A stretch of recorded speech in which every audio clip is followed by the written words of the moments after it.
Guys, आज मैं आपके लिए लेकर आई हूँ मारने वाले से बचाने वाला बड़ा होता है।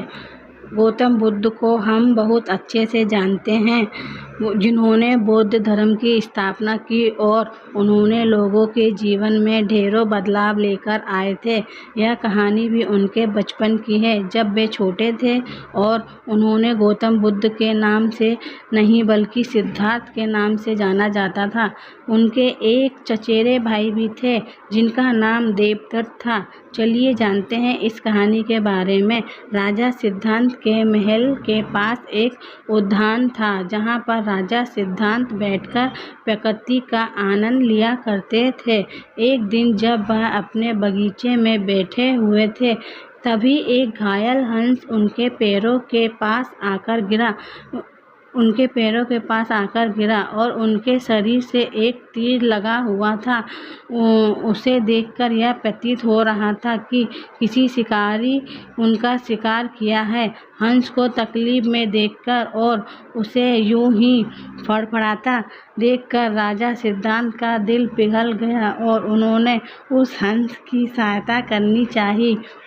उन्होंने सबसे पहले उस हंस के शरीर से वह तीर निकाला और घायल जगह पर मलहम लगाकर उनकी पट्टी की। यह सब कर लेने के बाद देवदत्त कुछ खोजता हुआ सिद्धांत के पास आया। देवदत्त जैसे ही सिद्धांत के पास पहुंचा, उसने कहा, अच्छा तो यह तुम्हारे पास है, लाओ इसे मुझे दे दो। इसका शिकार मैंने किया है। इसका शिकार करने से मुझे बहुत मेहनत करनी पड़ी थी। इस पर मेरा अधिकार है। देवदत्त की यह बात सुनकर सिद्धांत ने उनसे कहा, नहीं, यह हंस घायल था और मेरे पास आया। मैंने इसकी सहायता की और उसकी जान बचाई, इसलिए इस पर अधिकार मेरा है। दोनों भाइयों के बीच हंस के अधिकार को लेकर बहस होने लगी। अब वे जानना चाहते थे कि उस हंस पर किसका अधिकार ज़्यादा है। ऐसे में उन दोनों ने निर्णय लिया कि वे दोनों राजा के पास जाएंगे। सिद्धांत के पिताजी कपिलवस्तु के राजा थे। वे दोनों राजा के पास गए। राजा के पास पहुंचते ही देवदत्त ने सबसे पहले कहा, महाराज, इस हंस पर सबसे ज़्यादा अधिकार मेरा है, क्योंकि मैंने इसका शिकार किया है। इस वजह से आप मुझे सिद्धांत से कहिए कि यह हंस मुझे दे दे। जैसे ही देवदत्त की बात पूरी हुई, तब राजा ने दोनों को शांत किया और फिर उनसे पूछा कि पूरी बात क्या है। ऐसे में सिद्धार्थ ने राजा को पूरी बात बताई और उनसे बोला, पिताजी, बात यह है कि इस हंस को शिकार देवदत्त ने किया था, लेकिन यह हंस घायल होकर मेरे कदमों के पास आ गिरा। इसे घायल देखकर मैंने इसका इलाज किया और इसे ठीक किया। अब आप ही बताइए कि इस हंस पर सबसे ज़्यादा अधिकार मेरा है। राजा ने इस मामले में अच्छे से विचार किया।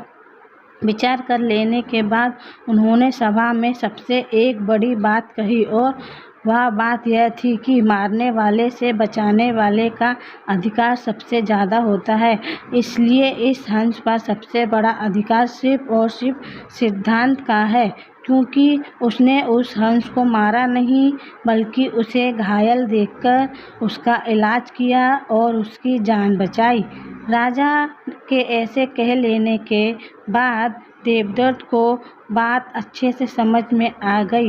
वह भी जान चुका था कि मारने वाले से बचाने वाले का अधिकार सबसे ज़्यादा होता है। इस कहानी से हमें समझ में आता है कि मारने वाले से बचाने वाला बड़ा होता है और उसका अधिकार भी मारने वाले से ज़्यादा होता है। इसलिए हमें भी दूसरों की मदद करनी चाहिए और परेशान लोगों की सहायता करनी चाहिए। ऐसा करने से हम अपने आसपास के समाज को अच्छा और बेहतर बनाते हैं। एक अच्छा समाज ही एक अच्छे देश की पहचान होती है। इसलिए आप भी आज से प्रण लीजिए कि आप भी दूसरों की सहायता ज़रूर करेंगे। अगर हम सिद्धांत के स्वभाव की बात करें तो वह बहुत ही शांत है और दूसरों की मदद करने में हमेशा आगे रहते हैं। उन्होंने हंस को तकलीफ में देखा तो उनकी मदद करने के लिए तुरंत उठ पड़े। इससे यह बात पता चलती है कि सिद्धांत को दूसरों को तकलीफ में देखकर खुद को भी तकलीफ होती है। अगर हम देवदत्त की बात करें तो वह एक लड़ाकू बालक था जिसमें सब्र की कमी थी। देवदत्त बस इतना ही जानता था, मारने वाले का अधिकार ज़्यादा होता है।